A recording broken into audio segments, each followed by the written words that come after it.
नमस्कार. श्री निसर्गदत्त महाराज एक चिंतन संकलन. श्री निसर्गदत्त महाराज एक चिंतन संकलन भाग 72. श्री निसर्गदत्त महाराज म्हणतात, नाम रूप रंग हे आपले मानून जो वावरतो त्याच्या मुळाशी केवळ आणि केवळ अज्ञानच आहे. वस्तुतः आपण आहोत हे शुद्ध असणेपणच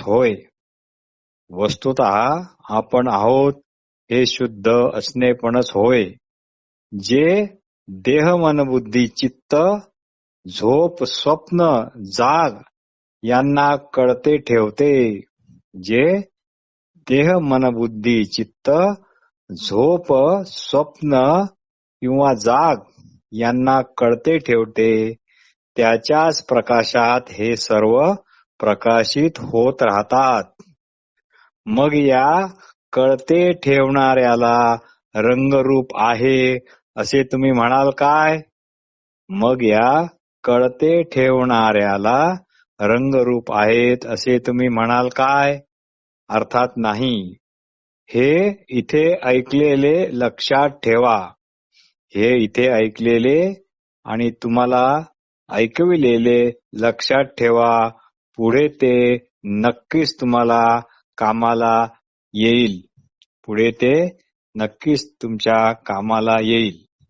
श्री निसर्गदत्त महाराजांचे एक फार मोठे वैशिष्ट्य आहे की ते नेहमी सांगतात, ते नेहमी म्हणतात, इथे ऐकलेले फक्त लक्षात ठेवा. पुढे ते तुम्हाला निश्चित कामाला येईल. त्यांना म्हणजे निसर्गदत्त महाराजांना हे माहित आहे की सध्या हे जे त्यांनी ऐकवलेले आहे ते सर्वसामान्य लोकांना न समजणारे आहे. श्रोत्यांना वाटते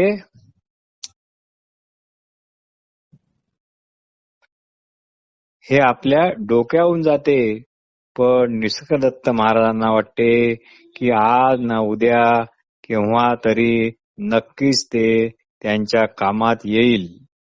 म्हणून ते असे वागा. तुम्हाला समजत नाही तर कशाला ऐकता असे म्हणत नाहीत. लोक विचारतात, का हो, श्री निसर्गदत्त महाराजांचे सांगणे तर काहीच कळत नाही, सर्वच्या सर्व डोक्यावरून जाते. आता तुम्ही कसे काय त्यात एवढे डोके घालून बसले असता नेहमी?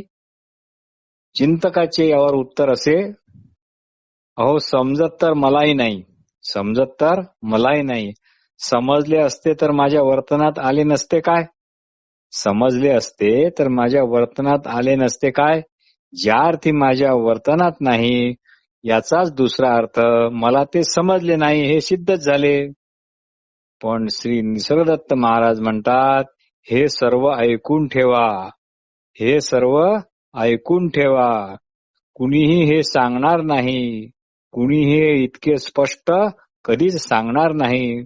म्हणून मी पण सध्या हे फक्त ऐकून आणि वाचून ठेवतो इतकेच. समजा सध्या मी आंधळा नाही, पण एकाने सांगितले की हे दिव्य अंजन तुझ्याजवळ निरंतर ठेव. जेव्हा तू आंधळा होशील तेव्हा हे डोळ्यात घाल, निश्चित तुला फायदा होईल. म्हणून मी हे दिव्य अंजन आपले जवळ असू द्यावे म्हणून हे वाचतो किंवा ऐकतो इतकेच. बरे असो. श्री निसर्गदत्त महाराज म्हणतात, आपणच आहोत ही जाणीव, हे ज्ञान फक्त माणसातच आहे. आपण स्वतःलाही जाणतो आणि इतरांनाही जाणतो. हेच स्वयंप्रकाशी रूप फक्त मानवातच आहे.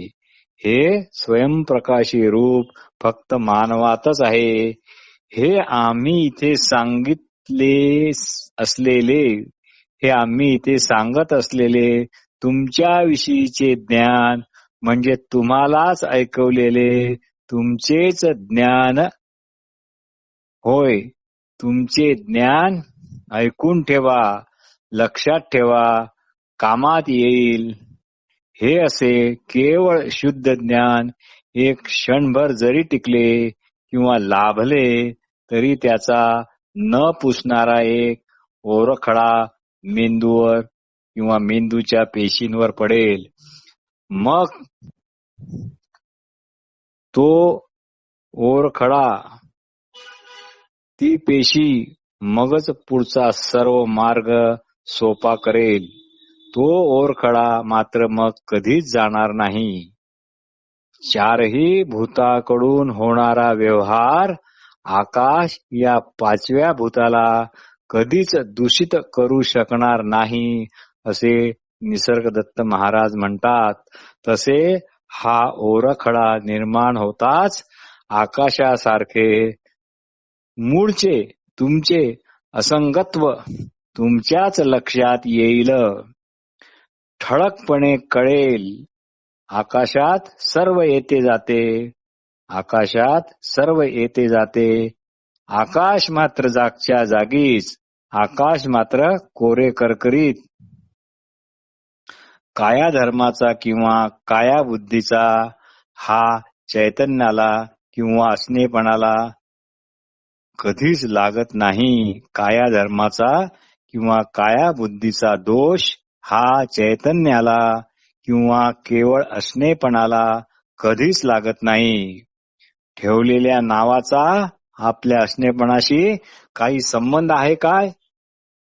नाव, जात, धर्म, लिंग, स्थळ, काळ, देश, झेंडा, प्रदेश यामुळे जे कंडिशन निर्माण झाले म्हणजे तेच आपण, हा आपला गैरसमज त्यामुळे जोपासला गेला.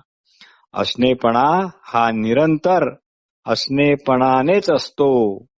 असणेपणा हा निरंतर असणेपणानेच असतो. सगळ्या प्राणीमात्रात कमी जास्त प्रगट असतो काय इतकेच. सगळ्या प्राणीमात्रात कमी जास्त प्रगट असतो इतकेच. मूलतः असणेपणात आकाशाप्रमाणे एकसंगता असते, विभाजन नसते. नाव, रूप, आकार अमुक तमुक यांचे जे जाणतेपण आले ते नाव, रूप इत्यादी रूपाचे आहे काय? ब्रह्म ब्रह्म म्हणतास ते काय आहे? ब्रह्म मी आहे हे म्हणणे ज्यामुळे शक्य झाले ते काय आहे? याचे उत्तर श्री निसर्गदत्त महाराज म्हणतात अतिशय सोपे आहे. सकाळी मला जाग आली. हे जे कळणे आहे ते कळणे ज्यामुळे शक्य झाले ते तूच आहेस. सकाळी मला जाग आली. ही जाग आली हे जे कळणे आहे ते कळणे ज्यामुळे शक्य झाले तेच तू आहेस. सकाळी जाग येण्यापूर्वी तुम्ही स्त्री पुरुष, मूर्ख शहाणे, राजे महाराजे, फकीर काफीर, मूर्ख शहाणे, अज्ञानी, ब्रह्मज्ञानी, गरीब श्रीमंत, दुःखी कष्टी, एकलकोंडे, रागी लोभी कामी, रोगी निरोगी असता काय? अर्थात नसता. पण जाग थोडी किलकिली होताच तुम्ही जागेपूर्वी जसे होता तसेच अगदी काही क्षणाकरता, अगदी थोड्या क्षणाकरता असता. तोच सूक्ष्म क्षण पकडा. तोच सूक्ष्म क्षण पकडा. ही संधी सुवर्ण संधी म्हणून दौडू नका. म्हणजे रोज सकाळी जाग येताच याकडे लक्ष ठेवा. आता याहून सोपे साधे काय आहे हो?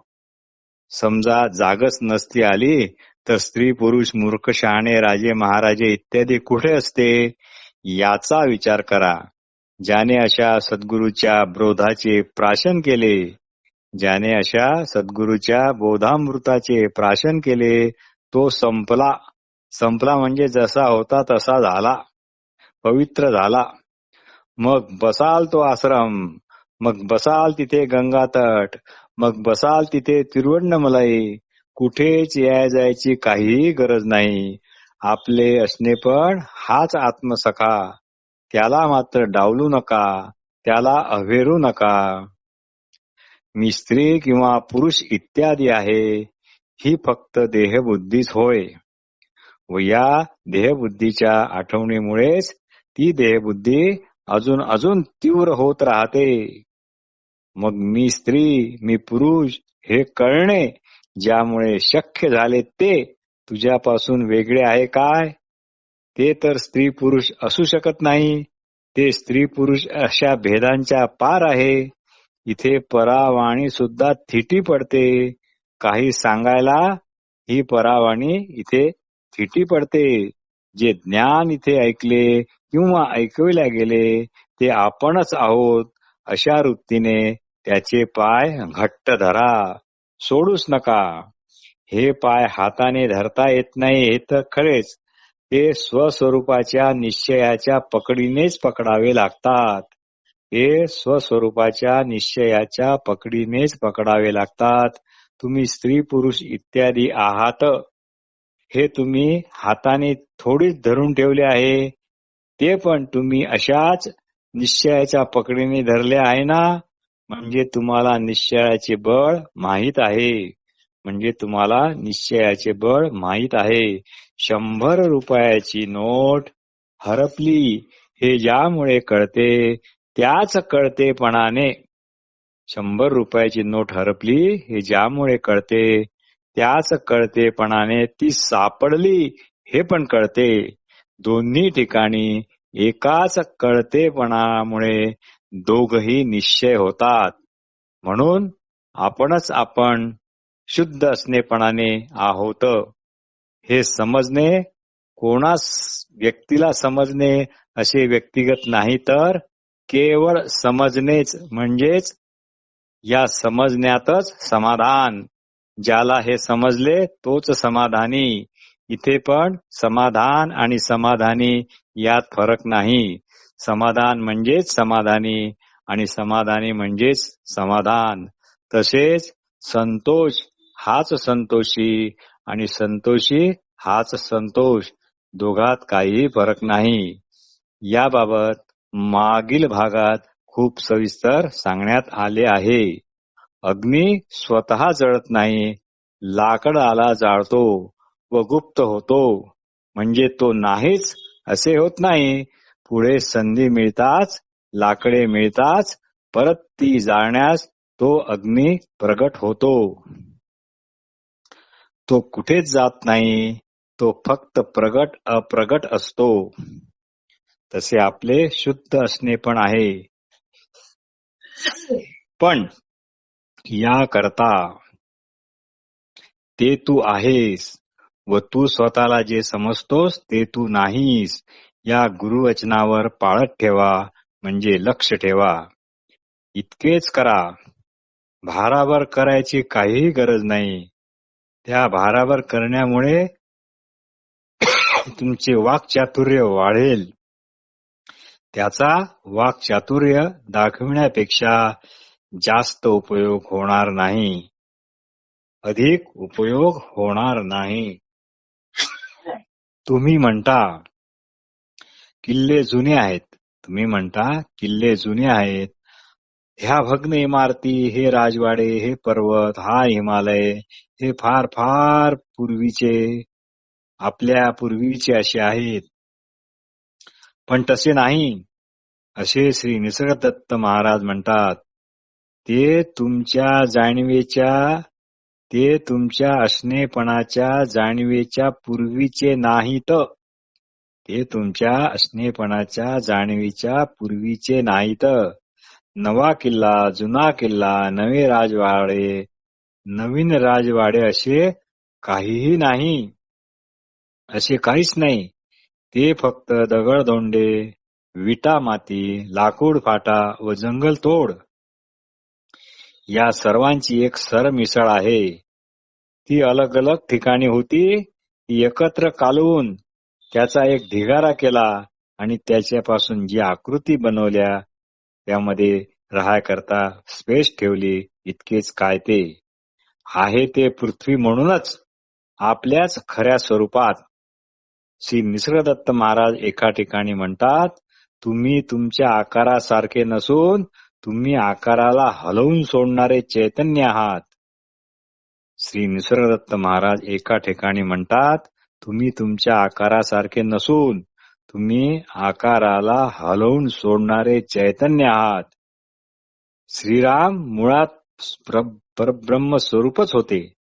श्रीराम मुळात परब्रह्मच होते, पण गुरूंना त्यांना ज्ञान सांगावेच लागले. त्यांची खरी माहिती त्यांना त्यांच्या गुरूकडूनच करून घ्यावी लागली. श्री निसर्गदत्त महाराज म्हणतात, गुण म्हणजे आपण आपल्याला जाणत नव्हतो. गुण म्हणजे आपण आपल्याला जाणत नव्हतो ते, पण आता जाणतो. हे जाणवणे म्हणजेच गुण, आणि जाणवणे नव्हते ही गुणाची साम्यावस्था, म्हणजेच सत्व रजतम या 3 गुणांची साम्यावस्था. आणि जाणणे हा या 3 गुणांचा क्षोभ. या जाणण्यामुळेच आपणाला आपल्या अस्तित्वाची हमी मिळाली. या जाणण्यामुळेच आपल्याला आपल्या अस्तित्वाची हमी मिळाली. ब्रह्म आहे असे शब्द म्हणजे परोक्ष ज्ञान व त्याची हमी मी तेच आहे, आय एम दॅट, हे अपरोक्ष ज्ञान होय.